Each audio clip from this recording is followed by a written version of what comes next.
കേന്ദ്ര സർക്കാർ നിലപാടിൽ പ്രതിഷേധവുമായി ഉരുൾപൊട്ടലുണ്ടായ മുണ്ടക്കൈ ചുരൽമല പ്രദേശവാസികൾ രംഗത്തെത്തി. ജില്ലയിൽ ഇന്ന് നൈറ്റ് മാർച്ച് നടത്താനാണ് LDF തീരുമാനം. മുണ്ടക്കൈ ചൂരൽമല മേഖലയിലേക്കുള്ള സഹായ പദ്ധതിയുടെ കാര്യത്തിൽ കേന്ദ്ര സർക്കാർ ഉരുണ്ടുകളിക്കുന്നുവെന്നാണ് ആരോപണം. ഇത് ദേശീയ ദുരന്തമായിട്ട് പ്രഖ്യാപിച്ചില്ല, പിന്നെ ഏതാണ് ഇവര് സർക്കാർ പ്രഖ്യാപിക്കുക?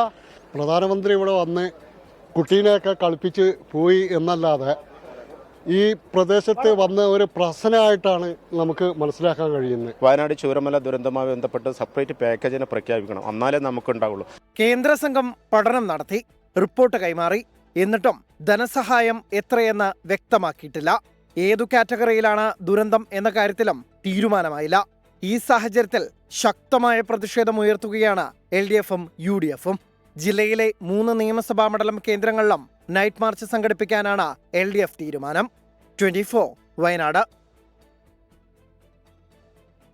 സുർജിത്ത് അയ്യപ്പത്ത് വിവരങ്ങൾ നൽകും മുണ്ടക്കൈ മേഖലയിൽ നിന്നും. സുർജിത്ത്, വലിയ പ്രതിഷേധം നാട്ടുകാർക്കുണ്ട്. രാവിലെ തന്നെ അവരുടെ പ്രതികരണങ്ങളിൽ അത് കാണുന്നുണ്ടായിരുന്നു. ഈ നിലയിലല്ല ഈ മേഖലയോട് കേന്ദ്ര സർക്കാർ ഇടപെടേണ്ടത്, അത് പ്രതികരിക്കേണ്ടത്. പ്രധാനമന്ത്രി വന്നു, വലിയ പ്രതീക്ഷയുണ്ടായിരുന്നു സഹായം സംബന്ധിച്ച്. പക്ഷേ ഇത്രയും നാളായിട്ട് അതിലൊരു തീരുമാനം എടുക്കുന്നില്ല. എന്താണ് അവിടുത്തെ നാട്ടുകാർ, ആ ദുരന്ത ബാധിതർ നമ്മളോട് പറയുന്നത്?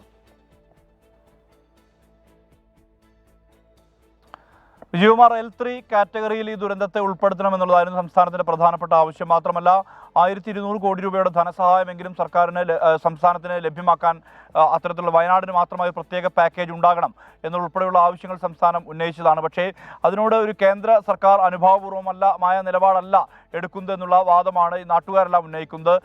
ഇത് ദേശീയ ദുരന്തമായി പ്രഖ്യാപിക്കാത്ത സാഹചര്യത്തിൽ കടുത്ത രീതിയിലുള്ള പ്രതിഷേധം നാട്ടുകാർക്കുണ്ട്. നാട്ടുകാർ പറയുന്നത് ഇനി പുനരധിവാസം അടക്കമുള്ള കാര്യങ്ങളെ ബാധിക്കുന്ന വിധത്തിലേക്കാണ് കേന്ദ്ര സർക്കാരിന്റെ സമീപനം മൂലം ഇത്തരത്തിലുള്ള ഒരു നടപടിയിൽ വലിയ രീതിയിലുള്ളൊരു പിന്നോട്ട് പോക്ക് ഉണ്ടാകുമെന്നുള്ള ഉൾപ്പെടെയുള്ള ആക്ഷേപമാണ് നാട്ടുകാർ ഉന്നയിക്കുന്നത്. കേന്ദ്ര സംഘം ഓഗസ്റ്റ് 8-ന് എത്തി പരിശോധന പൂർത്തിയാക്കി ഇതിനുശേഷം റിപ്പോർട്ട് സമർപ്പിച്ചതാണ്. ഈ ദുരന്തത്തിന്റെ വ്യാപ്തി സംബന്ധിച്ച് കൃത്യമായ ബോധ്യം പ്രധാനമന്ത്രിക്ക് ഉൾപ്പെടെ ഉണ്ടായതാണ്. അദ്ദേഹം ഇവിടെ എത്തിയതാണ്, എത്തി നേരിൽ കണ്ട് ദുരന്തബാധിതരുമായി ആശയവിനിമയം നടത്തിയതാണ്, ഈ സ്ഥലത്തെത്തി നേരിട്ട് കണ്ടതാണ്. എന്നിട്ട് പോലും ഇത്ര കാലമായിട്ടും, അതായത് 112 ദിവസമായിട്ട് പോലും ഒരു തരത്തിലുള്ള നടപടിയോ അല്ലെങ്കിൽ എന്തെങ്കിലും തരത്തിലുള്ള ഒരു ആശ്വാസ നടപടിയോ കേന്ദ്ര സർക്കാരിന്റെ ഭാഗത്തുനിന്ന് ഉണ്ടായിട്ടില്ല എന്നുള്ളതാണ് നാട്ടുകാർ ഉന്നയിക്കുന്ന വിമർശനം. ഇവർ പ്രത്യക്ഷമായ രീതിയിൽ തന്നെ പ്രക്ഷോഭ പരിപാടികളിലേക്ക് നീങ്ങേണ്ടി വരും എന്നുള്ള തരത്തിലുള്ള നിലപാടിലേക്ക് ആക്ഷൻ കൗൺസിലുകൾ ഉൾപ്പെടെ അങ്ങനെ ആലോചനയിലേക്ക് എത്തുന്നുണ്ട്. മാത്രമല്ല LDF ഇത് രാഷ്ട്രീയ വിഷയമായി ഏറ്റെടുത്ത് കഴിഞ്ഞിട്ടുണ്ട്. തെരഞ്ഞെടുപ്പ് കഴിഞ്ഞതിന് തൊട്ടടുത്ത ദിവസം തന്നെ ഇതുമായി ബന്ധപ്പെട്ട ഈ വിവരം പുറത്തു വരികയും ഇതിനുശേഷം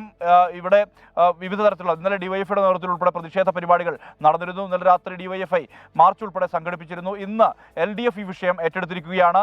ഇന്ന് 3 നിയോജക മണ്ഡലങ്ങളിലും വയനാട് ജില്ലയിലെ മാനന്തവാടിയിലും കൽപ്പറ്റയിലും സുൽത്താൻ ബത്തേരിയിലും കേന്ദ്രീകരിച്ചുകൊണ്ട് നൈറ്റ് മാർച്ചുകൾ LDFിന്റെ ഭാഗത്തു നിന്ന് നടക്കും. അതോടൊപ്പം തന്നെ ഈ വിഷയം ഊന്നിക്കൊണ്ടുള്ള പൊതു സമ്മേളനങ്ങൾ, പൊതുയോഗങ്ങൾ അതുകൂടി സംഘടിപ്പിക്കാൻ LDF തീരുമാനിച്ചിട്ടുണ്ട്. അത്തരത്തിൽ നാട്ടുകാരുടെ വിമർശനം, അതായത് ഈ ദുരന്തത്തിന് ഇരയായിട്ടുള്ള ആളുകളുടെ വിമർശനം നിലനിൽക്കുമ്പോൾ പോലും ഇതൊരു രാഷ്ട്രീയ വിഷയമായി തന്നെ ഏറ്റെടുത്തുകൊണ്ട് വലിയ രീതിയിലുള്ള പ്രചാരണം നടത്താനുള്ള തീരുമാനത്തിലേക്കാണ് LDF എത്തിയിരിക്കുന്നത്.